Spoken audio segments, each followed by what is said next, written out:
que é membro da diretoria da Associação Brasileira de Engenharia Sanitária, em Paraná, e superintendente de suprimento da Sanepar, superintendente de operações daquela empresa, foi um dos coordenadores do PEDU, ele que assinou as negociações do PEDU, que criou o Fundo de Mas ele foi culpado. Aí ele foi culpado, tá bom. E temos também aqui a presença do engenheiro Reinaldo José Rodrigues dos Santos, quietinho ali, professor do Cefet, atual Universidade Tecnológica Federal do Paraná, foi secretário estadual do Meio Ambiente, foi superintendente da SUCIAN, responsável pela preservação do meio ambiente e do combate à erosão do Estado do Paraná, presidente da Associação Brasileira de Engenharia Sanitária Regional do Paraná no biênio 2007-2009 e representou a Sanepar no Comitê das Bacias do Alto Iguaçu e do Alto Ribeira. Com todas as pessoas competentes, ele é discreto e quietinho. Só queria registrar as presenças deles que nos honram muito. Pois não, estou à disposição. Bom, eu vou abrir com o seguinte: você propõe 3 pontos que eu acho que são cruciais. Primeiro, planejamento estratégico. Segundo, infraestrutura. E terceiro, como transformar isso em ação. Infelizmente, no Paraná, para a gente que trabalha no Paraná, sou paranaense, mas exerço muita coisa mais fora do Paraná do que no Paraná, o Paraná é gerenciado de uma maneira geral. Quer dizer, comparando com São Paulo, mais amadorística a nossa gestão. Existem pessoas competentes? Sim. Só que, de repente, essas pessoas não estão sendo bem avaliadas, não estão sendo colocadas naqueles cargos. Eu saí para caminhar e eu coloco uma maropa que ninguém assalta. E casualmente achei uma pessoa que mora aí na Vila Pinto, que faz reciclagem e ganha 2 mil por mês.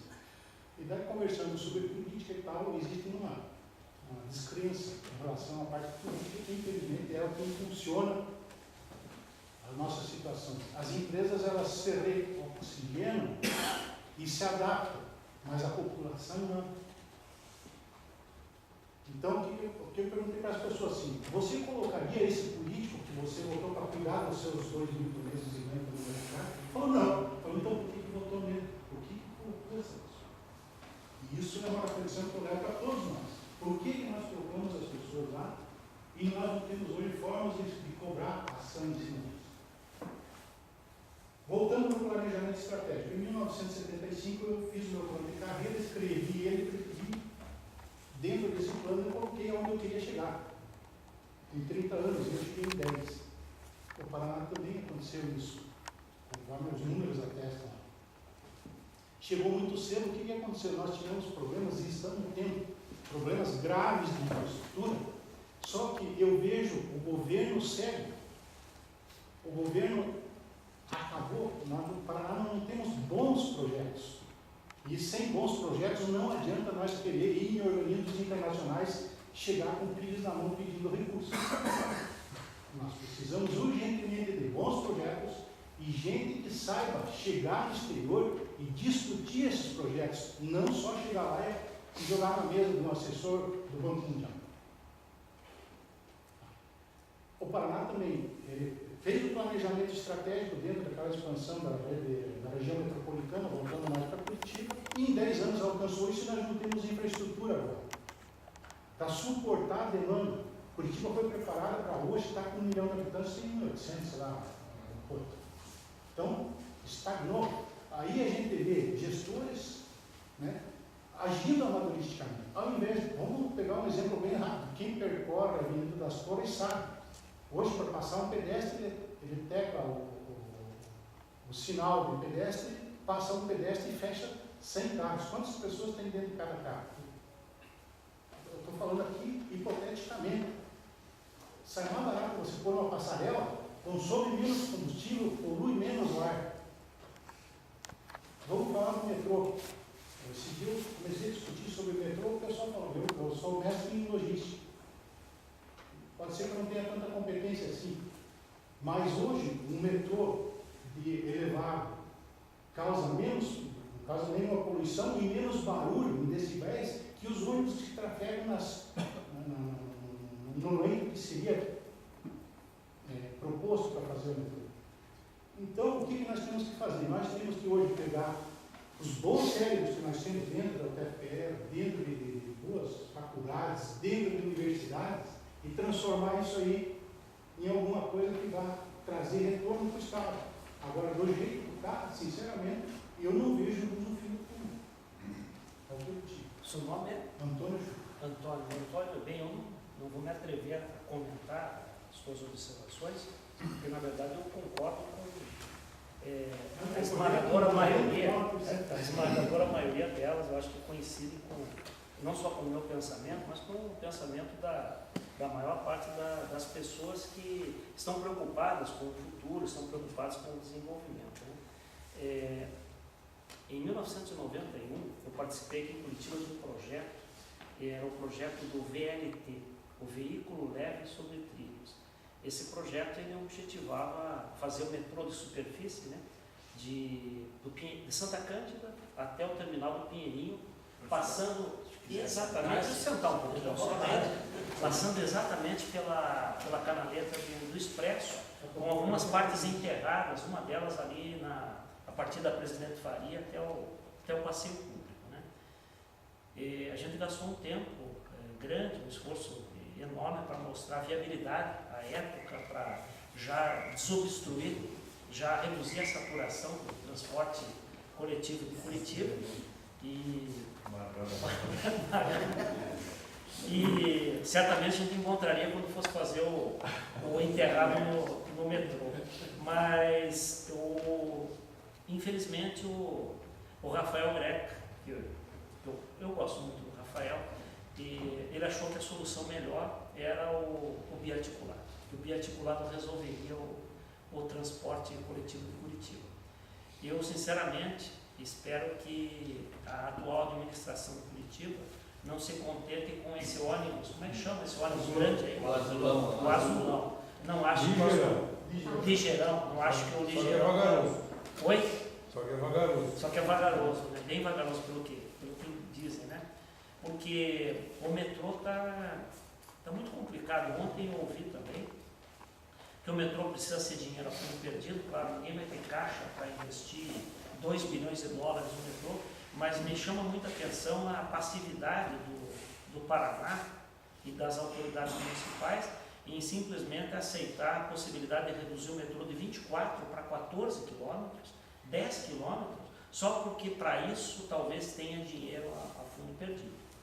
É uma coisa extremamente complicada. 14 quilômetros de metrô, por certo, não resolverão a saturação prevista, a super densidade de usuários do nosso transporte público, quem sabe daqui a 5 ou 10 anos. Eu acho que uma informação posso passar essa informação aqui, porque é algo que a gente vem desenvolvendo no IPAD, na Secretaria de Planejamento. Eu comentava com o governador antes de se eleger governador, eu dizia que se ele se elegesse, ele ia enfrentar um monte de problemas. E uma das coisas que ele ia enfrentar era uma forte resistência que havia ao nome dele, a relação que ia estabelecer entre ele e o pai dele, que era uma pessoa muito voltada para o desenvolvimento do Estado, com uma perspectiva de interiorização. E o Beto ainda é visto como, isso eu digo, ele ainda é visto como um playboy. É essa leitura que muitos fazem do governador. Então a gente dizia a ele que ele iria ter que apresentar rapidamente uma proposta de governo com projetos concretos. E felizmente a gente está conseguindo fazer isso. A gente está conseguindo fazer isso no governo do Estado. Por exemplo, nós depois de praticamente 8 anos, nós conseguimos fazer uma primeira negociação com uma missão do Banco Mundial e com uma outra missão do Banco Interamericano de Desenvolvimento. Mas a gente não foi lá, não foi em Washington negociar com eles. Não precisou ficar viajando, gastando dinheiro público. Eles vieram até Brasília e depois vieram até o Paraná para conversar com a gente. A gente colocou, digamos, uma carteira de intenções, de projetos que nós temos. e recebemos o aval deles para detalharmos esses projetos. E como vocês viram naquele, acho que o último slide que eu mostrei, o penúltimo, o Paraná não tem capacidade de investimento mais, o governo não tem capacidade de investimento. Mas a gente conseguiu mostrar para os técnicos do Banco Mundial que o Paraná, o governo, o Tesouro, ainda tem capacidade de endividamento. E a Secretaria do Tesouro Nacional, do governo federal, já nos autorizou a realizarmos um endividamento de 4 bilhões de reais. 4 bilhões de reais dá para fazer miséria nessa infraestrutura. Não são recursos que o Estado vai investir integralmente nos projetos, mas certamente são uma alavanca importante para trazer para junto do Estado o setor privado, que lamentavelmente nós temos que reconhecer que o desempenho fraco da economia paranaense, também só para vocês terem uma ideia, entre 2003 e 2010 foi o maior crescimento do Brasil desde o Plano Cruzado. A média do Brasil foi um crescimento de 4%, 4,1% ao ano.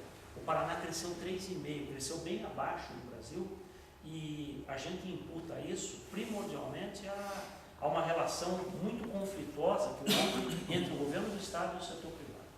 O setor privado avançou muito em algumas áreas e o governo não só estacionou, especialmente na infraestrutura, mas o que é pior, gerenciou mal a infraestrutura que aí estava.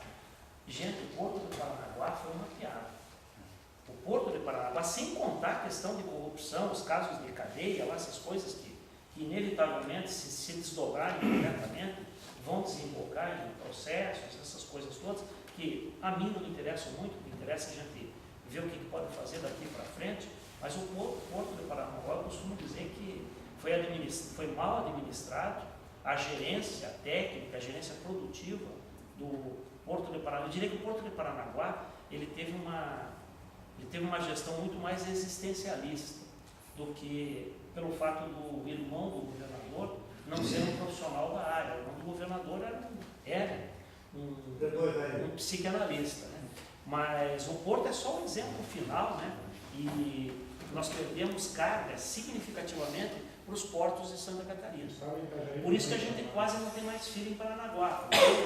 As cargas desviam para Paranaguá, já vem lá de cima, muitas vão para Santos e outras vão para São Francisco, vão para Itajaí, e agora, principalmente as containerizadas, vão priorizar o porto de Itapoá. Então essa é uma... a gente tem que definir claramente o que é público, o que é privado no porto. Cais é com o Estado. O Estado tem que investir nesses projetos de maior envergadura, que levam mais tempo. Agora, terminal, você pode perfeitamente oferecer para investimento, para operação por parte do setor privado. Durante 8 anos, a gente escutou uma história de que o preço do pedágio tinha que cair no Paraná, senão o pedágio ia acabar. O preço do pedágio não caiu, pelo contrário, subiu, e ele representa talvez hoje o principal item de custo do Paraná, né? Porque as rodovias pedagiadas estão num bom estado, mas elas têm elas geram um custo de transporte elevado. As estaduais não têm pedágio, mas em compensação estão, em sua maioria, apesar de alguns investimentos que o Requião fez no seu penúltimo ano de gestão, estão em petição de miséria, uma boa parte delas, né? E nesse momento, o que nós estamos começando a fazer é chamar as concessionárias para negociar. Hoje à tarde, o secretário Cássio me pediu para fazer um estudo, eu concluí esse estudo junto com a minha equipe, e a gente mostrou que a realidade brasileira de hoje é absolutamente incompatível com o retorno que as concessionárias de pedágio tinham em 1997, quando foram feitos os contratos. Naquela época, nós tínhamos uma taxa de retorno de 20% ao ano. Para um investimento pesado, como é um investimento em infraestrutura, quando a média internacional é 6, 7%, né? No caso brasileiro, talvez a média chegue em determinados momentos de pico de 10%. Né? Então a gente mostrou que daria para sentar com as concessionárias e mostrar que hoje o Brasil é diferente, talvez a gente possa repactuar os contratos a partir de uma redução não só da taxa de retorno, mas principalmente dos indexadores, né? É uma salada de índices ali que geram a tarifa, e que é difícil até contar para vocês, mas que, curiosamente, pouco tem a ver com os custos das concessionárias. O que é custo de concessionária? É cimento, é pedra, é asfalto, é máquina, é equipamento. O que a gente fez foi colocar para eles, de 97 até abril de 2011, quanto que evoluiu o custo desses insumos e quanto que evoluiu o preço da tarifa. Infelizmente eu não posso contar nesse momento os números para vocês, mas a diferença é astronômica, né? É um tipo de coisa que talvez o Beto, nesse momento, tenha capital político para sentar e negociar com as concessionárias, mas tem que ser agora. Tem que ser agora, tem que ser nesse semestre, na virada do segundo semestre, porque caso contrário o capital político dele começa a se exaurir e ele corre o risco de repente decidir brigar com as concessionárias, porque é algo absolutamente inadequado e do ponto de vista jurídico